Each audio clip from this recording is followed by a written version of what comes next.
Hello everyone, David here. Welcome back to the DGR podcast. I hope you're all doing well.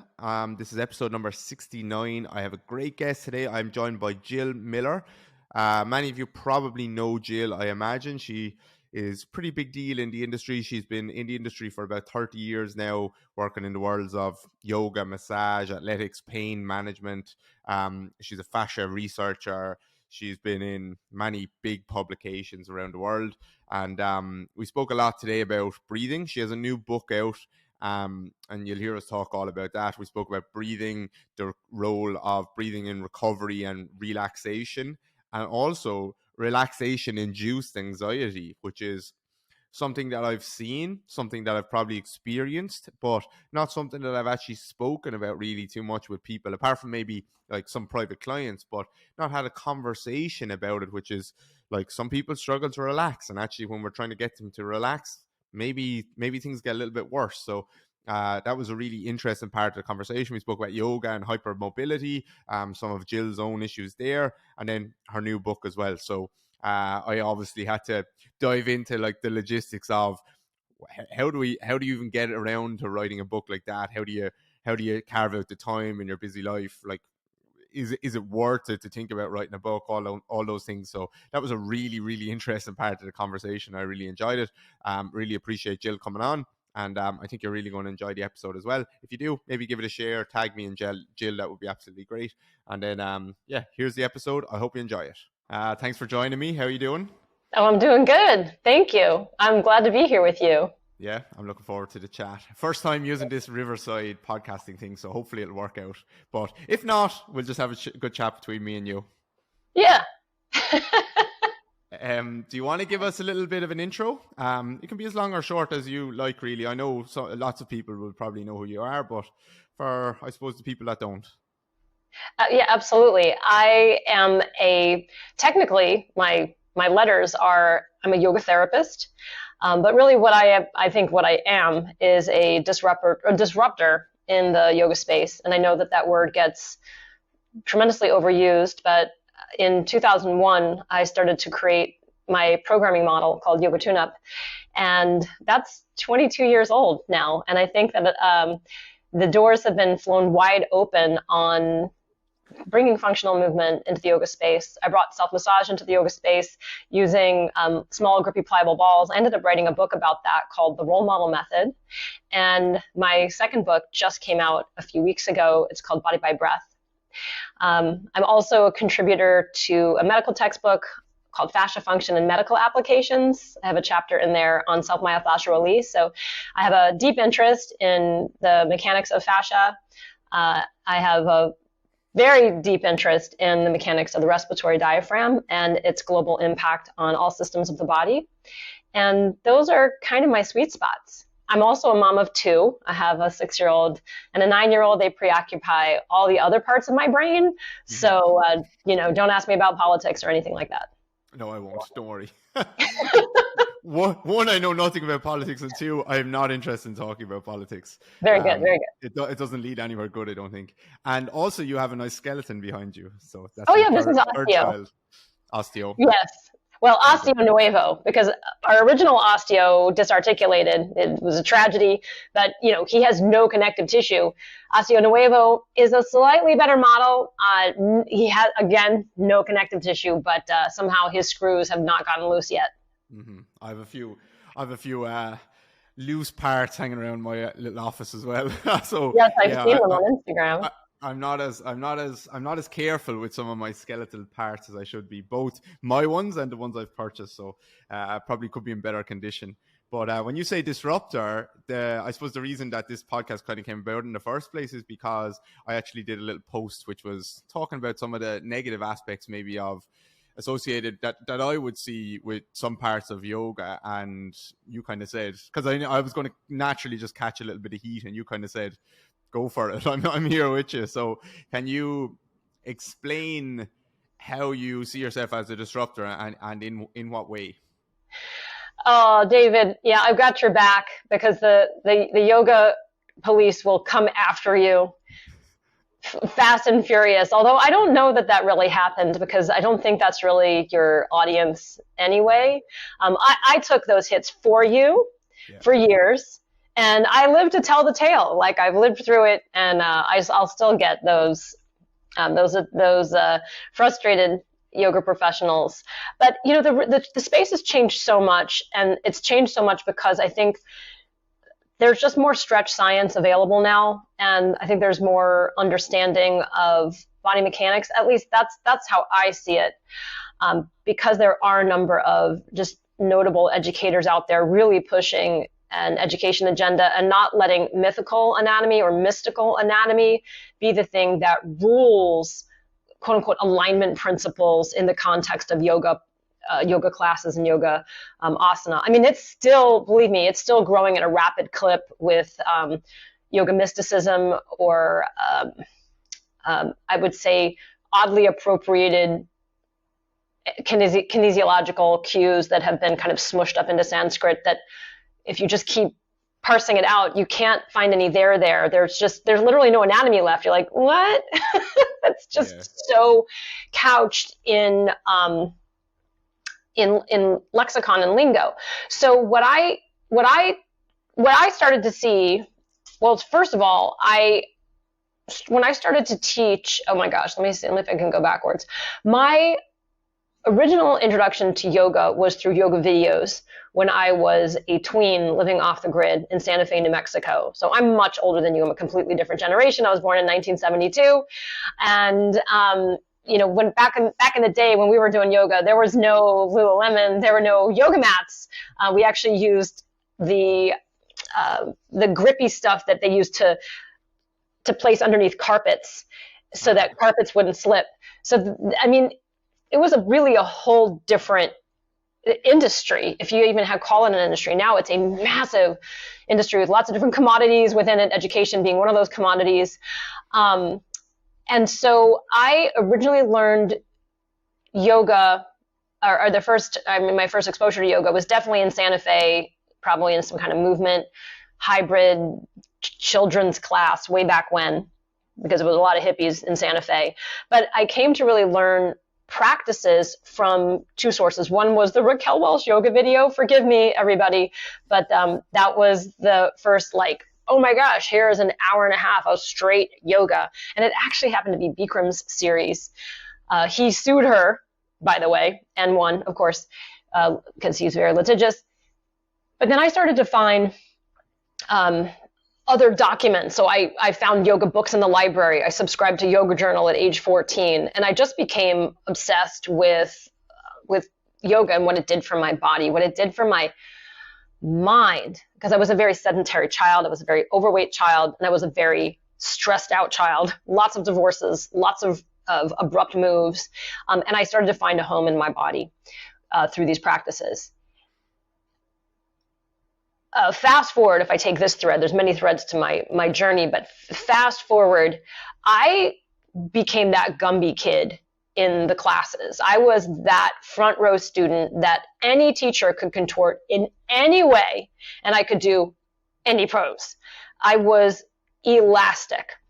And I didn't know the term hypermobility. I didn't know about joint range of motion and fascia and connective tissues. I didn't really know a lot about any of that until I met my longtime mentor, Glenn Black. And I came across him when I was working at a retreat center in upstate New York.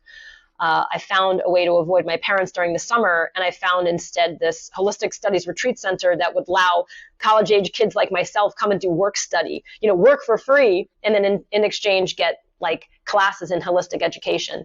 And Glenn Black was the resident yoga teacher, and he was a masterful body worker.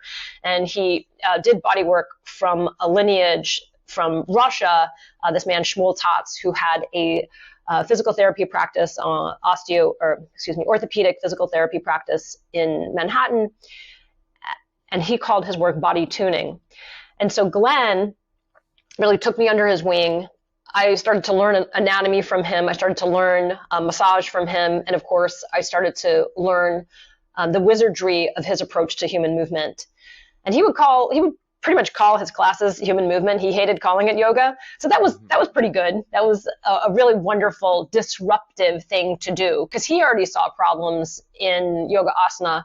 And a lot of the problems he saw was people had a very poor ability to map their body. Their proprioception was just off. And so what he would do during a class is he would be very unhappy with how people were performing a pose. And so he would literally make us do massage on each other and make us massage the joints, make us traction connective tissue, and do all manner of orthopedic manual massage on each other, and then pop back up into the poses. And then suddenly, like magic, you could actually feel your way through a pose.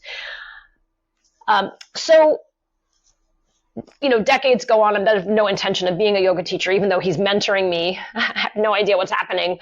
I'm living in Los Angeles. I was out in Los Angeles, where I am now, to act. That was my passion, was performance. So I was trained as an actress and a dancer, a singer. And the healing arts, I was also studying massage on the side, by the way. The healing arts really helped me with my mental health and my mental health challenges. I was anorexic and bulimic for many, many years. And all this work really helped. It was my way through those addictions and those obsessive compulsive issues. So when I was in Los Angeles and I finally started teaching yoga after a short failed career in the performing arts, I started to see issues in my classroom, just like Glenn was seeing. I would see that when I would ask people to just bring their hand overhead, that their elbow was crooked and that their shoulder was doing it like this. And they were, oh, I'm sorry, a lot of you are just listening. They would bring their hand overhead and their elbow would be way out to the side, right? They'd have a bent elbow. Their scapula was rolled forward, and the tension in the side of the neck, it just didn't look right. And so I started to make up these little tune-ups in class to help people build their proprioception. I would help them to mobilize their joints or experience different ways of experiencing their joint that was outside of the asana, outside of the pose, so that they can then recompose themselves back into a pose. And ultimately, I started bringing tools into the room because I saw that massage was probably, it was a very complementary tool, but I wasn't licensed to touch. And so I started to bring balls into the classroom and make people do it on themselves. And that became a very empowering act of mapping and proprioception. And long story short, I came up with this programming model called Yoga Tune-Up. Your comment on my post was, I literally returned from the Dead Joint Club to speak about this. Can you tell us about that? Is that what I said? Yeah, I just went back and looked just before the podcast. Oh my God, we've gotten so off topic. Right. So I've literally returned from the Dead Joint Club to, what is the rest of my sentence? Just to speak about this, which was... To speak about this, yeah. So the Dead Joint Club, I made that up. I mean, I'm very punny. Obviously, I use humor to get attention. But yes, my dead joint is my left hip. I had a hip replacement just over 5 years ago. Turns out I might have had a birth defect. I had a cam deformation in my femoral, the ball of my femur. You can see osteo has a perfect golf ball shape to the femoral head, and mine was a little obtuse. It was a little bit of an irregular shaped egg, and so who knows when that joint would have gone if I hadn't lived a life of yoga. Maybe it would have gone sooner. Maybe it would have gone later. I have no way of knowing. But when I finally went and got an MRI, and then saw my ortho, Dr. Snibby, and my ortho just did a range of motion check on the table. First of all, when he walked into the office after seeing my x-ray, his first few words were, "So when do you want to schedule?" Yeah. Like there were no other words from his mouth. Like I'm sorry to let you know you have a degenerate. He just was like, "So when do you want to schedule?" And by the way, he is the most charming, disarming, wonderful person. He's not like this hostile, like, "When do you want to schedule?" I just want to get that out of the way.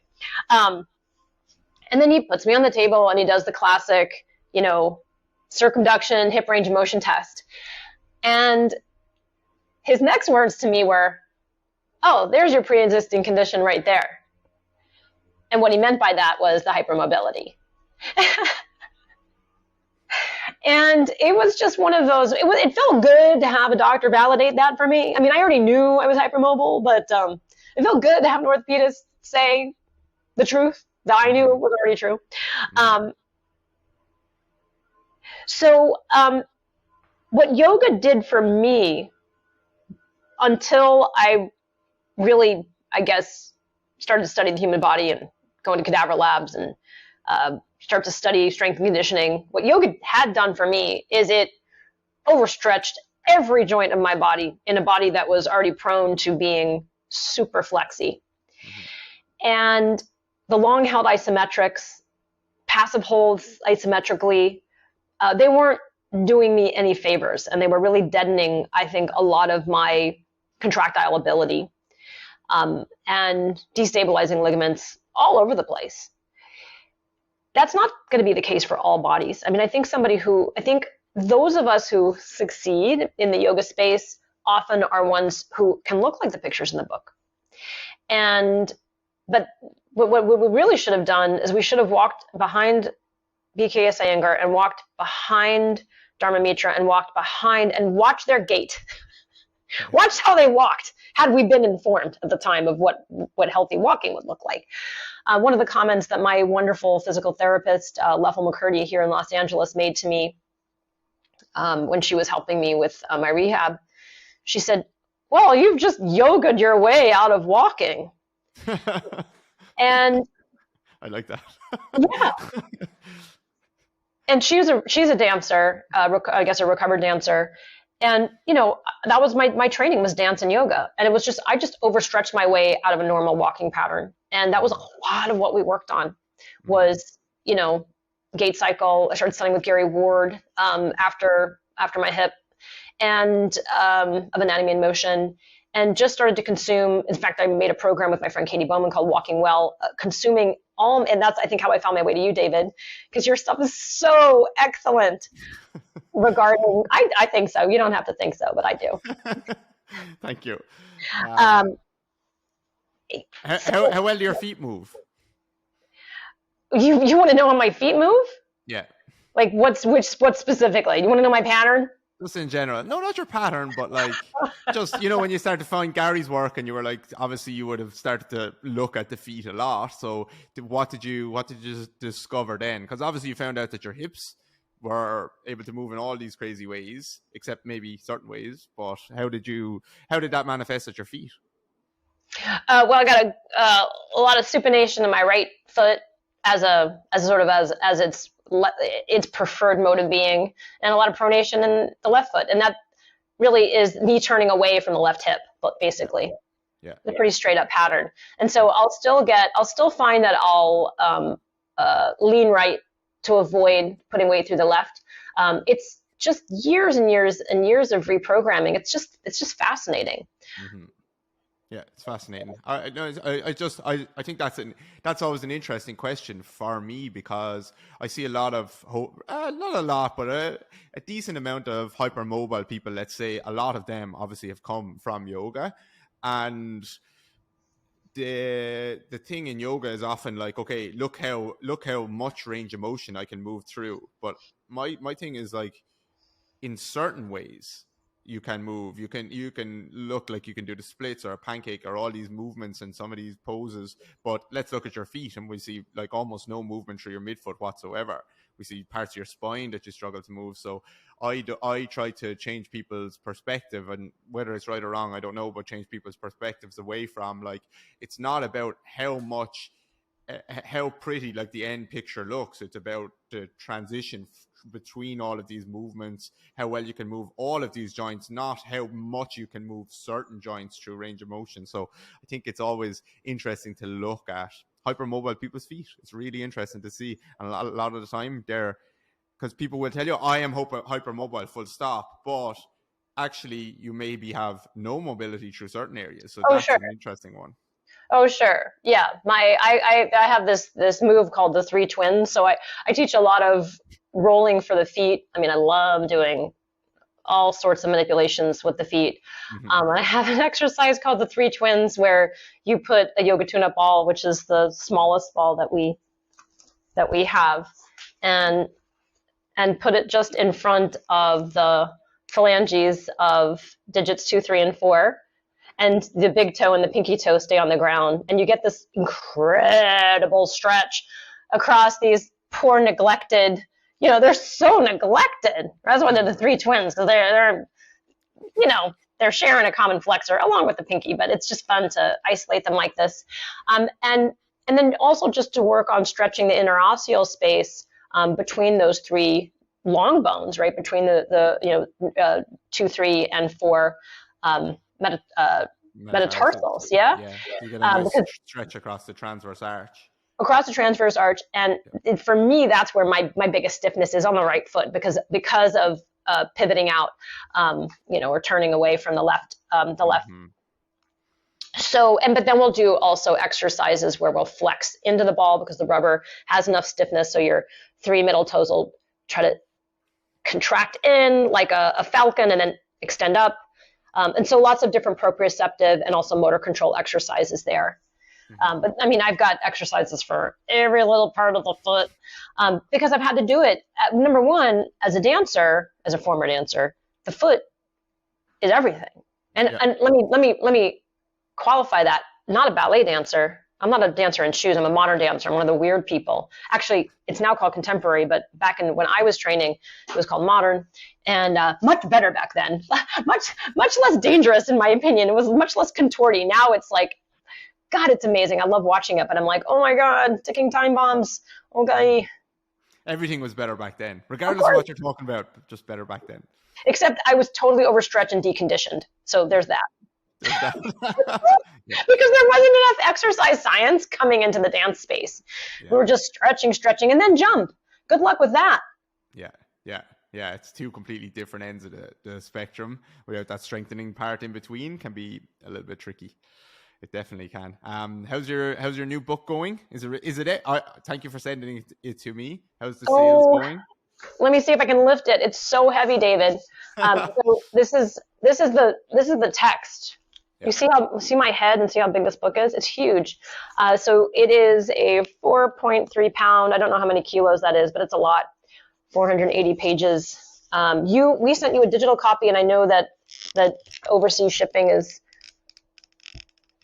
what it is. But right now I'm paging through the book for David to see because it looks much better in person than on the counter. But there's 2 parts to the book, Body by Breath, the science and practice of physical and emotional resilience. The first part is about 180 pages that detail anatomy of respiration and put a really heavy focus on the anatomy of the respiratory diaphragm and all of its neighbors all over the body, the ramifications of the diaphragm's movement.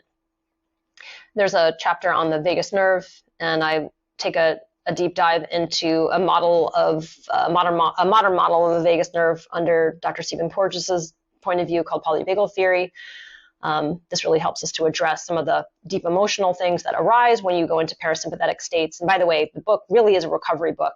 It is a book that helps anybody to conduct novel ways of entering into parasympathetic states and to be able to tolerate being in parasympathetic states, because recovery for many people is either boring, they are meditation averse, or they just don't want to take the time to do it. It doesn't feel meaningful enough to them as the output of intensity training. And so this book really sells recovery and resilience in a very bold way. I also have a chapter that details the mechanics of fascia, and then there's another chapter that details fascia and your sensing systems. And we get into proprioception and spend a lot of time on interoception, because in the deep recovery states, your interoception or your physiological listening is what really comes online. And so there's a lot of ways to educate people about the phenomenon of that. There's also a chapter on airway, a chapter on the brain and respiration, as well as the role of recovery. And this is designed for my athlete people to find a menu of how to implement this in terms of their performance. And then the second half of the book is all the exercises that govern the 4 tools, which are breathe, roll, move, and non-sleep deep rest or yoga nidra. And then there's an addendum. There's 2 addendums. One is on scars and one is on diastasis recti. How long does it take to get a book like that released? I know, like, I know the correct answer is like obviously 30 years of study and all this, but like when from inception of, okay, I've decided I'm going to release, this is the book that I want to release. How long does that take? Okay. So I know this is a logistical question. I want to ask you some questions about the breath and stuff, but I'm really interested in this. no, I love talking about the sort of the mechanics of book writing and inception and time to write and all that sort of stuff. Some of the seed materials of this book were written 18 years ago when I taught a 3-day, which turned into a 5-day course called Core Integration Immersion. And that work was this gut, lung, thorax centric approach to understanding the interconnectedness of the respiratory diaphragm to all systems of the body, and a manner of core control if performance is important to you, postural control, and emotional sensing. So 18 years ago, I started to write this stuff out because it was my path to healing from bulimia, and it was also my path to training. I just loved all the core stuff. And I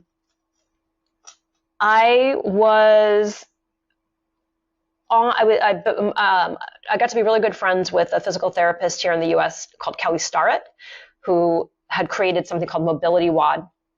And at the time, he invited me to be a guest on a platform called Creative Live. And he did a 2-day show on this platform and invited me to present on the topics of fascia and on the topics of breath.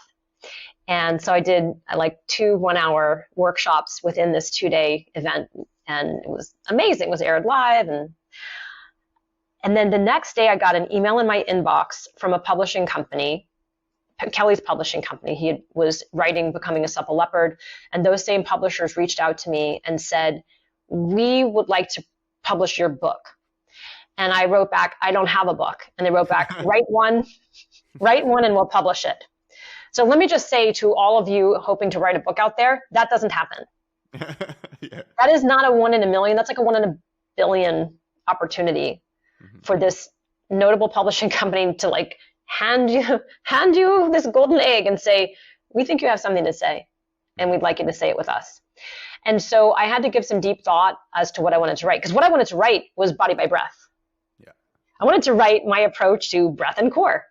But 12 years ago, when they asked me to write the book, nobody was talking about breathing in the training space. They were in the yoga space, but that was my my island. And it just wasn't something that people were talking about. I thought it was the most important thing. I've always thought it was the most important thing. You don't breathe, you die. 22,000 reps a day. My goodness, that's a lot of reps. So I decided that was probably not the right topic, but I did do this other thing in the fascia space. I taught self-myofascial release, and I knew that was a rising trend. And I also knew there was a lot of wrong information out there. And I knew that because I'm in the fascia research space. And I decided I would write the role model and get that perspective out there, which is my other book. And so I think most people actually know me as the ball girl. They don't even know that I have this whole other thing, yoga tune-up, and then I teach movement. But this is the role model. So as soon as the role model was written, literally as soon as it was turned in, they're like, what's your next book? And so I signed the contract while I was pregnant with my son. My son is now 6.5. So I signed the contract almost 8 years ago. Wow. With them. And it took that long to write this book. Mm-hmm. Yes. I interrupted it with an entire year I took off to write the chapter in the medical textbook on self-myofascial release. And then there was a pandemic, and I thought I would finish the book while I had my hip replaced. I mean, like, I was delusional. This book has so much to it. And by the way, we cut 360 pages last August. So it was so overwritten after 8 years. But it's not now. It's perfect. And do you have a writing practice? Do you have like you sit down every day and you write for whatever, or like, because a project that size for me I wouldn't do it, because I couldn't see any like finish line in sight, you know? Dude, you feel me? But you know how many times the deadline was moved? I had a year to write the book. I turned it in 7 years later. And then came all the, like image problems, because I had anatomy images in my head that didn't exist. Mm-hmm. And I'm trying to put together like, okay, from this book and from this book, I said, can you smush these all together so I can see the fascia and I can see the diaphragm and I can see the vagus nerve here, and I need to make sure I see the small intestine in this one. Like crazy asks. I think I drove them crazy. We drove each other crazy. But it's a great publisher. I love the team, and what we got is a massive team effort, labor of hard work, and a passion project. So I had other seed writings. I had written another manual for a training I taught called the Breath and Bliss Immersion, which is now the Body by Breath Immersion. But so I had 2 different manuals that had information. So I had been writing stuff, but there's so much other stuff in there. Plus there's all the exercises, all the cues. Mm-hmm. But the book also has off ramps for people. If they're like, oh my God, I'm dying in the science here. There's QR codes that'll take you to a video on YouTube good simple explainer videos where you can actually do some engagement with me, some movement with me, or try stuff out. Awesome. Yeah. Love it. I'm going to ask one more question on that. Oh, sure. Because I'm interested, and you can choose how you want to answer it and how much detail you want to go into. Go on. But I realized I didn't answer the writing practice question. Can I answer the writing? Yeah, answer that one first. Yeah. Okay. So the writing practice is I had 2 kids under 2 toddlers, right? When I signed this contract, I was pregnant and then I had that baby. It was impossible to find time to write. The distractions were beyond profound and gross. And then there was the pandemic, and you're like locked in, and I had to homeschool my kids. But once things loosened up enough, what I ended up doing was, the publisher called me. He was like, hey, Jill, how's that book coming along? And I was like, it's not, I'm losing it. Like it's in tatters. Like I have chapters, but they're a mess. Anyway, they helped me hatch out a plan. I went to I basically went to like a writer's retreat center. There are these different nonprofits all over in the United States that they're supported by foundations that for a very low cost, you can basically hide out in a room. And I hid out in the woods in a little camper on this property, brought all my food, and this is how I like to write, by the way, David, like 7 a.m. to 10 p.m., just work through. It was like working through edits. And then I did that then at some hotels, like kind of just 35 miles from my house, like just got away from the kids, holed up for, 3 to 5 days, a couple of other times to get the work done. Yeah. Okay. That sounds more like me if I ever wanted to do a project like that. Not that any publisher would ever approach me, but if I ever wanted to do a project like that, that sounds more like me. Because like an hour a day or something like that, no. I would never do that. I would have to just lock myself away. You need 19 hours a day. For me, because there's so many associations in the research that you're looking for. And so like every page has like, especially, it has like, plus you have to have all these explainers and you have to have boxes and you have to really help people through it. And then you're like, well, who am I talking to also? Am I talking to general population? Am I talking to clinicians here? What is the tone? What is the tone? How do I communicate? Yeah. Oh, and then what are the images before? Yeah, it's a lot of work. So tricky because you're not getting instant feedback like you might get on social media, where you're doing a post, you get feedback, you do another post, you get feedback. It's just like I don't get any feedback until the book is done. No, and you're hoping that your big thoughts thread well over the course of hundreds and hundreds of pages. Mm-hmm. While your attention span is being whittled away because you do go on social media and you know that the value of like a hot take or whatever. Ugh. Okay, my last question on that is, you can choose to just ignore this question. Is writing a book like that more of a brand thing than a monetary thing? I know, aside from the fact that it's like a big project and you're going to be always very proud of it and blah, blah, blah, and it's going to be on shelves and help a lot of people, is it more about your brand than anything else? But writing a book is not for money unless you have hit such a level of readership that your name is a commodity in terms of literature. Nonfiction literature, I'm sorry, they're very, like sciencey books, although there really is a big category for self-help. And I mean, I think like James Nestor, I don't know what his checks are from his publisher. He is one of those rare birds that really broke through on a very, very important scientific topic and did a great job kicking a door open for somebody like me, who's an applicator, who comes in and says, look, this breath thing is really important, and here are applications that can help, blah, blah, blah, blah, blah. But no, you don't write the book for money. You write the book because you're so tired of explaining it again and again and again in your seminars and your courses, and you just want to have a document that people can refer to. So it can teach them without you being in the room. Yeah. So, and I don't mean that in like a negative way. I mean, like, I know it's very helpful to have a document that has all the references, that has all the citations, that has all of it step by step laid out for your people. Now, a year later, 2 years later, 3 years later, would you have said it differently? Probably. That's the pain of writing, because the writing is only a reflection of where you are in that time of writing. And once you close the edit, it's closed. I mean, we found a few errors, and I get to send them in. And so the next reprint, those errors are updated. There was somebody somehow in the transmission of the document in design, whatever, one of the citations flipped and it was the wrong person cited. And I was like, oh my God, the wrong citation. But it's like, okay. So there's going to be those little mischievous errors that show up. But in terms of the brand, what being an author does for you is it makes you an authority, David. Yeah. I mean, literally, it's in the word author, authority. And good point. Thank you. And I worked decades on this material, and it is an incredible feeling as a professional to know that I have these publications behind me, and that also I have a publishing universe behind me and an ecosystem of other authors affiliated with this publishing company that support and champion the work.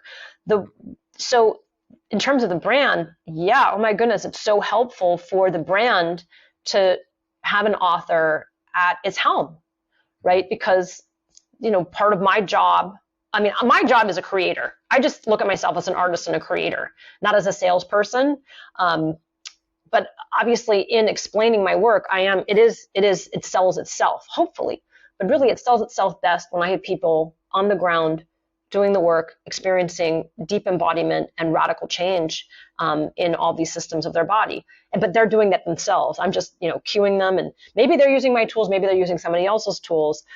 But the proof is in the experiential. Now that's difficult. It's not like I'm just making music and I can sell music. The work doesn't belong on the pages of the book. The work belongs in people's bodies. And so my mission is to try to find as many spaces as I can, whether it's virtual like this or, in classrooms or gyms or clinics, to be able to get people in their body and have the experience. And then they become ambassadors for the work. So yes, the brand proliferation is powerful because of having a document like a book. Awesome. That's a great answer. Thank you very much. Really appreciate that. Really good answer. I had a look through the PDF copy that you sent me. Can you talk to me a little bit about relaxation-induced anxiety?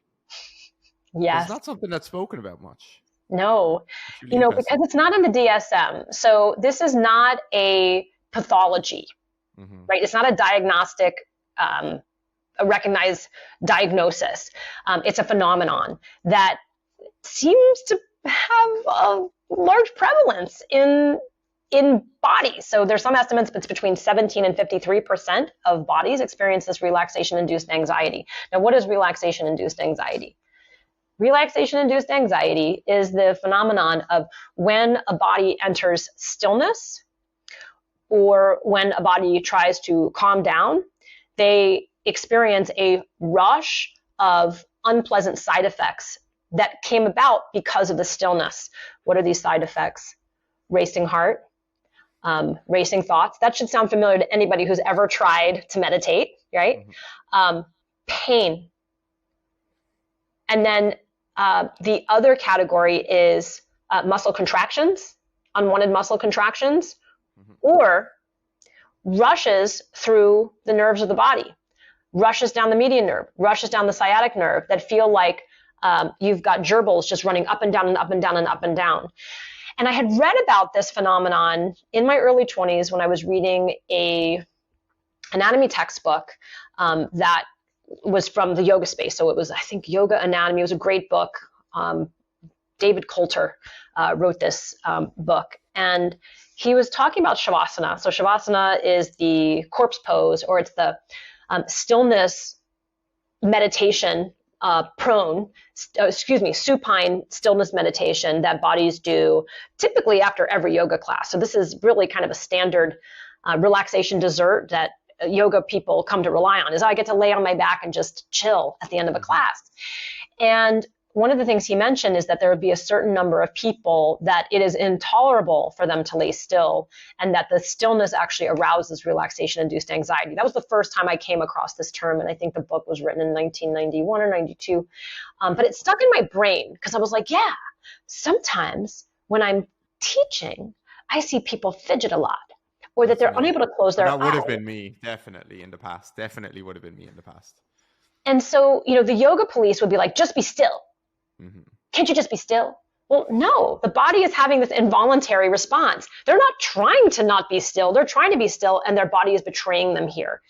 Mm-hmm. And this is extremely challenging for, it's extremely challenging for them to then go through the layers of parasympathetic onset, because they just keep getting kicked out of it. And so how does that person relax? Okay, I sit down in front of the TV, I watch 20 minutes of TV, and then I pass out. So they're just bypassing true relaxation. And then during the night, they're grinding their jaw, restless leg syndrome. So there are a lot of other, I would say, symptoms or comorbidities that are going along with the inability to relax completely. And so, there's been some studies that have looked at different modes of helping people with relaxation-induced anxiety. And I personally seem to attract a lot of these people. Maybe it's because I'm so high strung, but when it comes time to doing relaxation practices, I'm like, oh yeah, bring it. So, because I use these tools that are outlined in the book to really help promote a novel way of hopefully tricking or entertaining the brain enough that it doesn't end up getting these negative symptoms that come up in relaxation-induced anxiety. And so the tools we use are breathe, but it's not always breathing in stillness. So by the way, breathing in a still body, or breathing in a seated like meditation style body, or even a reclining meditation style body, that can be a trigger for relaxation-induced anxiety. So if there are interesting positions that they find themselves in, that can be a distraction enough to the brain that it will bypass this sympathetic override. So we have breathe, we have roll, and so the rolling is done incredibly gently and incredibly profound ways to in certain pressure points and pressure vectors that help arouse parasympathetic dominance, and then move. And in the move chapter, the movements can be these very super slow dynamic moves, or they can be test moves that actually punctuate sympathetic tension so that they have some contrasting. And then the final tool is non-sleep deep rest, or yoga nidra. Now, the non-sleep deep rest, or yoga nidra, is really only capable of taking foot in a body that has finally exhausted the relaxation-induced anxiety. So not all people, I'm not saying that yoga nidra or non-sleep deep rest is the pinnacle of relaxation, but for a human body, ultimately stillness will be the most restorative if stillness is tolerable. Yeah, if stillness is tolerable. It's super interesting. It's almost like the skill of relaxation. If you have that skill of relaxation in your body, you're someone that can benefit from this. But if you can't actually relax, you're the person that needs to learn to relax the most. But when you try and relax, your body fights against you. Right. And that's a tricky place to be. I've probably been there in the past, partly probably because during, like, I've done some Taoist practices, standing Mhm. meditation, stuff like that, which is super difficult. And in some ways, like, they want it to be difficult. It's not supposed to be, it's almost like you're just going to stand there and you're going to do this every day for months and months and months and years, hopefully, if you keep going with it. And like, you go through the difficulty and relaxation comes out as a result. But for me, I always felt like I was trying to do something, and with a lot of breathing practices that I've tried in the past, it was always like too much information for me almost, where, because I'm a doer, it was always like, okay, you need to put the air into this part of your rib cage, or put the air into this part of your belly, or make sure it's this exact amount of seconds. And so I had all these distractions in my mind, like that, okay, I can do all of these things while I'm trying to relax, rather than just actually letting go and relaxing. And I see that a lot. And I don't know. Well, I think it's important to have programming that supports people slowly being able to let go of the crutches. Mm-hmm. Do you understand? So I think that the doings are very important, because they do allow for a non-focus. So the over-focusing on this is why there's a chapter on polyvagal theory in the book, because it does start to address some of the developmental places where our bodies might not have felt safe in stillness, might not have felt safe in vulnerable positions, right? So when you think about, you're imitating sleep in public when you're doing like shavasana in a classroom, right? Your groin is open, your genitals are there for the world to see, your chest and your heart, your organs are exposed. That doesn't always feel like a safe place for many bodies. And then when you're alone, sometimes that alone meditation also in the way back recesses of the mind, you might not feel safe alone and vulnerable either. So I think there's some psycho-emotional things that they get to bring to the table. And that's one of the reasons why in the book I have many, many mindsets that you can pick up and use to help you as the adult you support the growth of this sensate you that maybe you've been running from for a while, or haven't really let relax since you were a tiny baby in somebody's arms. Mm-hmm. Yeah, so there's a lot there. But what I have seen is people going through these types of practices, it does finally allow them to just turn off the need to over control all of it. Yeah. And it's such a relief to not have to control and pipette every rib or every this or every that. But you have to go back and forth to finally find that line where you can literally surrender and let your autonomic nervous system be in parasympathetic dominance. So I talk about that as called parasympathetic endurance. Like, we have to build a tolerance for parasympathetic endurance, just in the same way that people build a tolerance for running a 26.2 mile marathon. I mean, that's like bananas. So we should be able to run 26.2 miles in our parasympathetic nervous system too. But we're not trained for that. This is the training for that. Yeah, that's great, because my breath stuff usually that I'm doing with clients, there is a parasympathetic element to it, definitely, where like I'm more likely to do it with people who are just can't chill, they just can't relax. So I'm more likely to have that as part of their rehab. But also there's a massive part of it which is opening up movement in the thorax and the pelvis and trying to expand compressed places. But when you start to go down that kind of rabbit hole of learning, okay, I need to get some compression in this place, so get some more expansion in this part of the thorax, you can end up getting people to try and do a lot of things. So like they're trying to get the inhale, push the inhale into a certain part, push the exhale out.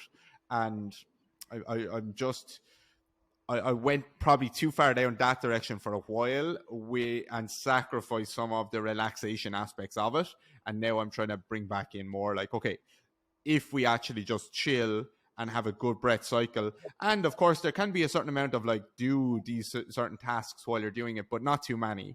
Then a good breath cycle and in a relaxed body in a nice position, I think that will take care of a lot of stuff. If so that's kind of where Yeah, I'm and at. then you can layer tension on top of it. I mean, what I end up doing, like I have a 3-day immersion called the Body by Breath immersion, and it really is a stripping away of the unknown bracing responses all over the body. I mean, it is a systematic process over the 3 days. It's unbelievable. Like, talk about, I mean, you don't feel as disarticulated as osteo, but to we walk around with so much unconscious bracing all the time. We just don't know how much over controlling our brain is doing on all these little tiny fascicles all over our body, to be able to be as void as possible of that, and then to rebuild at will the patterns I want to build. And to me, I think there's a lot of value in that, because otherwise you're just building tension on tension, right? You've got no glide where those over-tensioned places have been for decades upon decades. So that's why the tools are used. That's why the therapy balls are used, to really help promote the glide in all of these layers. And then ultimately, a rehab model like yourself, it's like you're like you get to deal with clay, and you get to really work through. And then, of course, people's stuff will come up. Like, it is emotional to not have your holding pattern. What's gotten you to this point in life? It is extremely difficult to let go of all of the crutches that have kept you together up to this point. Yeah. But I mean, I love, like, burn it down, build it back up. Burn it down, build it back up. Yeah, that just takes a bit of awareness to say, there might be a little bit of shit that you have to go through for a little while, but we're moving somewhere we want to get to. And yeah, that's why it's nice to have a coach as well. For rather sure. than freaking out on your own. Someone that can tell you this is normal. Can you talk about I have a friend who I know is going to be listening to this podcast, and he's had some stomach issues, and he said that's doing some belly breathing, and he's had some like digestive issues, and he said like that doing a little bit of belly breathing and softening off that area was very helpful. And I don't know much about that. So again, like my mindset will be back to like the movement side of things. Of course, like if you're not getting movement through that area, then there's just a lack of movement, which is stagnation. So I can see how that can obviously possibly affect everything. But can you talk about the digestive side of things and how you might, where your thoughts would go, and maybe using some of the balls or the breath and stuff to open up some space there? Yeah, there's a lot of different directions to go. I don't know what the nature of his digestive problems are, whether he's constipated or whether he's got acid reflux or whether he's got, I don't know what the nature of it is, but let's just say all that stuff. Let's just say everything. And by the way, this friend is not me. So I know that question will be asked. Like, I have a friend who, it's not me. And there's nothing wrong with this person, but it's not me. I don't ask that question for me. But let's just say digestive issues. Okay, so we can see the diaphragm as a pump. It's a pump and a partition, right? Living inside of the thorax. You can see here on osteo, I've got 2 deflated Courgeous balls. So the Courgeous ball is a grippy air-filled ball that we use for a lot of trunk and thorax and gut and pelvic floor stuff, because it's got a lot of squish to it. So I have 2 deflated ones that are a great model for the respiratory diaphragm inside a general skeleton model. So when part of the diaphragm just fell out. Lose the right side. Yeah. Well, it wants me to talk about the right side diaphragm, I think. So your diaphragm is like a hoodie for your visceral organs. So all of your organs are just sitting underneath the diaphragm. Thank God your diaphragm is there, otherwise your organs would be up in your face, right? Because they're floating in fluid, and your diaphragm keeps them at bay. And it keeps them at bay, and it oscillates them every time your diaphragm contracts. It's bouncing itself down upon the liver and the transverse colon and the stomach and the spleen. And on exhale, it relieves that pressure. So we have the inter-abdominal pressure from the diaphragm descending, and then we have this intrathoracic pressure as well that the diaphragm is regulating. And so if the diaphragm doesn't get to go down and up very well, and so that, by the way, when it goes down and up, I'm referring to the range of motion of what I call zone 1 breathing or abdominal breathing. So in abdominal breathing, we rely on the movement, the downward and upward movement of the diaphragm, and then the concurrent elasticity of the transversus abdominis, the latissimus dorsi, all of the shallow and deep muscles affiliated with the rectus sheath. That includes the obliques, rectus abdominis, and then all of the affiliated tissues associated with the thoracolumbar aponeurosis, the fascias of the thoracolumbar fascia. That includes erector spinae, quadratus lumborum, psoas, transversus abdominis, obliques, external abdominal oblique, particularly latissimus dorsi. So we have this elasticity that should be occurring. And by the way, there's also a co-occurring elasticity in the pelvic floor as the diaphragm is descending. So our abdominal breath, our zone 1 breath, gives us this wonderful rhythm. And that rhythm of bobbing the diaphragm upon the organs is one of the things that promotes the movement of food through your system. So it's an additional input to helping digestion move along. But if I'm stiff in my zone 1 region for whatever reason, whether I might have scar tissue in my abdomen that's preventing good expansion and reflexive movement, or maybe I have a habit of pulling in my abdominals, I want to look thinner, or maybe there's been a back surgery, something that is creating involuntary stiffening in different layers, my diaphragm may not move down and up very well. And so I'm going to lose motility of that input. And also, if my diaphragm can't move down and up very well, and if those tissues can't expand very well, what that will do is it'll probably kick me into what I call zone 2 breathing. In zone 2 breathing, we have the rhythm, the natural rhythm that occurs with the intercostals and the diaphragm. And so in zone 2 breathing, the ribs uplift, they upwardly rotate on inhale to overgeneralize, and on exhale, they downwardly rotate. Now, by the way, when I'm in zone 1 breathing, that is the most calming and parasympathetic style of breathing known to the body. This is breaths at rest. This is digestion. When I go into zone 2, I'm in a more sympathetic, amplified, excited, aroused state of breathing. And this is very helpful for sport and output, for creating correct bracing of the lower core. If I'm lifting heavy things, I don't want my pelvis to not be supported by my abdominal muscles, by my core muscles. So I need to breathe somewhere, and so the breathing is going to go into the ribs as a fairly isolated experience of respiration. And the diaphragm is going to move laterally, but it's not going to really descend down. The central tendon of the diaphragm is not going to be pushing down as much as it would in an abdominal breath where the ribs are quiet. So with the ribs lifting, with the ribs being noisy, I get this lateral expansion of the thorax. Now, if that becomes my perpetual way of breathing, I'm going to continue to perpetuate stiffness in zone 1. So I will, just by lack of movement here, I'm going to engender more stiffness, because that's just the way connective tissues adapt to non-movement. They will just solidify, agglomerate, and stiffen. So if I become a zone 2 breather, I'm more aroused more of the time. Often what can happen is the zone 2 breathing will then start to default into zone 3 breathing. In zone 3 breathing, I'm pointing on my anatomy skeleton to the shoulders, collarbones, neck, face, jaw. And if I'm trying to get my breath up here, it will be short and sharp. Typically, it'll be an open jaw or a mouth breath. And it's not a tenable, enduring, long-term breath. It's good for short, arousing bursts of energy. If I need to get the heck out of a space, if I hear a gunshot, I really hope my adrenals kick in and I have an explosive, arousing, hyper-arousing breath like that, and then I get out. But it becomes very problematic if zone 3 breathing becomes the dominant way of getting air in. We see this in asthmatics. We see it in forward head on neck posture, that the body ends up being casted into zone 3 breathing. And over time, this can lead to pain, constant state of high anxiety, hyperarousal, and so on and so forth.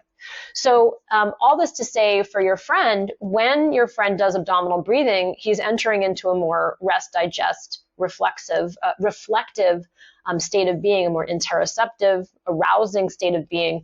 Using an intervention like a Corgis ball can be really helpful in the abdomen or even in the thorax to try to tamp down on the zone 3 or the high stress breath and get me more into a zone 1, zone 2 balance, which is really ideal for your day-to-day shenanigans. And we only need zone 3 in case of emergency. It's there. We want to have it, but we don't want to, use it at all the time. So I hope that helps to give you kind of a model. And I outline this this is one of the premises in Body by Breath. I think it's really easy to start to understand the anatomy with this model.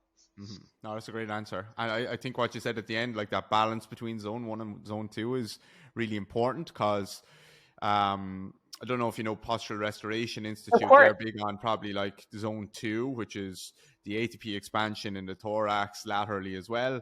Obviously, yoga is much more like biased towards probably zone 1, which is a lot of belly breathing. And it's interesting because like the yogis that I come across that really go hard down the route of belly breathing, they have some of the stiffest thoraxes that I've ever seen. They cannot move their thorax. Thoracic spine in particular, they cannot get any posterior expansion. And the PRI people have some of the stiffest rectus abdominis that I've seen. They can't maybe hinge forward or anything like that because they've tensed their abs so much to try and force the air to go into zone 2. So I like that you said like that balance between both at the end. But the thing that probably both of them agree on is the zone 3, which is you probably don't want to be spending a lot of your day living, breathing that way. But some people I think get confused and see chest expansion, like just anterior expansion, as that elevation, that zone 3. And I think it's important for people to understand that they're not the same thing. So like that anterior to posterior expansion in the thorax is not the same thing as that big just elevation of everything coming up. So I think probably like that zone 1, zone 2, zone 3 is a nice way of looking at it. And that balance between 1 and 2 is important. And not a lot of people have that. And not a lot of people know how to train that. No, that's how I train people. So, and but a lot of these tissues are very devoid of sensory feedback from years of overtraining or years of disavowing the abs or or overtraining. And I think that the disavowal is the just disgust and dislike of fat in our culture, and what that's done to people's attitudes about their abs, and that these are something that need to be controlled, they need to be modified, they need to be punished, they need to burn. You hear all the lingo that's associated with it. So I think there's a lot of really hostile lingo that has affected our the body's ability to settle in there and be able to navigate sensation, also delineate sensation, and then be able to select different layers for optimal control at different points in time. You don't have to it doesn't have to be all or one. You can select different muscles in the core for activation, irrespective of others, and that differentiation. You need to work very slowly, methodically, and I think with tools to highlight proprioception and sensory feedback, as well as motor control to capture that. There's one exercise in the book that's really over the top that I teach at some seminars. It's called Nali Kriya, which is lateral abdominal churning. And it's just one of these weird spectral exercises from the yoga space that is a good party talk pleaser. But that exercise really allows me to explain and to decompose all of the layers for people. And I don't intend for anybody to learn Nali. Only the real hardcore yoga people want to learn it. But it really does help act as a organizing principle exercise from which we can, really discern these themes of, sensation, the layers, motor control, fascial awareness, and so on and so on. Mm-hmm. Awesome. And breath, and breath. And breath, yeah. And movement. By breath. Movement. Yeah. Awesome. Jill, where should people go if they want to check out your book, or wherever you want them to go in general? Well, I would love you to check out the book. It's being sold worldwide on Amazon, of course, Barnes & Noble in the US, lots of any online retailer all over Canada. Book Depository sells internationally. For my friends who are like, I can't get it here, Book Depository is free shipping worldwide. My website is tuneupfitness.com, and I have lots of trainings and programs and an online classroom there, a mentor program as well. I have weekly classes that drop that cover narrow and broad topics in move, breathe, and roll themes. In fact, I have a new class coming out all called So You Think You Can't Jump. And a lot of, I think there's 2 exercises that I borrowed from you, and I give you credit in that class. So there's also an entire class just on the big toe. So sometimes they're very narrow topics. Other times it's like there's a class called Happy New Rear. There's longer form trainings on my website that I've done with colleagues, notable movement colleagues. I mentioned Katie Bowman, Kelly Starrett also. There's a course called Treat While You Train. And then the great Fascia Oracle, Tom Myers, he and I have a program called Rolling Along the Anatomy Trains. And I have an upcoming program with my friend Jennifer Broney, an incredible physical therapist, Doc Jen Fit on Instagram, called Roll Into Hit, where we break down the mechanics of HIT and help scale up intensity for bodies like mine that had to go through surgeries and were afraid to jump. So lots of different offerings for people. You've been busy.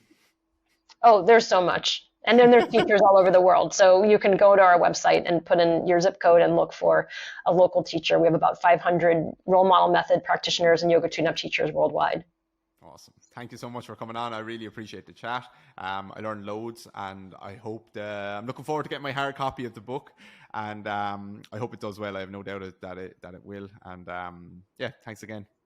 Thanks, David. I can't wait to be in the room with you and learn directly from you. I think what you do is amazing. I love your analysis and your output. Thank you so much. I'll hopefully catch you soon. Hey guys, David here again. I hope you enjoyed that episode with Jill. I thought it was really good. Really enjoyed the chat. Super interesting things there for me to think about, and hopefully for you as well. Just a reminder to maybe check out our Upper Body Basics program if you're interested in like some of the stuff that we're talking about on the rib cage there. Upper Body Basics, I think, is the place to go. There's tons of like breathing type of exercises, but not just that. Like everyone kind of has that stuff. I dive into like how to get the scaps actually gliding around the rib cage, which I think is so important. Different types of reaches we can do, different types of mobility exercises for the wrist, the elbow, the shoulder, the rib cage, the scap, and so on. So I think probably most of you have done lower body basics by now, but if you're interested in helping people or yourself with upper body issues, that's the place to go. There's a bonus neck section at the start of it, which is absolutely money. It will help you like relax that zone 3 breathing that we were talking about there, chill your neck, get it to relax, and then you'll actually start to experience true expansion of the rib cage in the right areas, or in the areas that maybe are a bit compressed. So I'll put the link for Upper Body Basics below. And apart from that, I hope you enjoyed the episode, and I'll chat to you guys next week.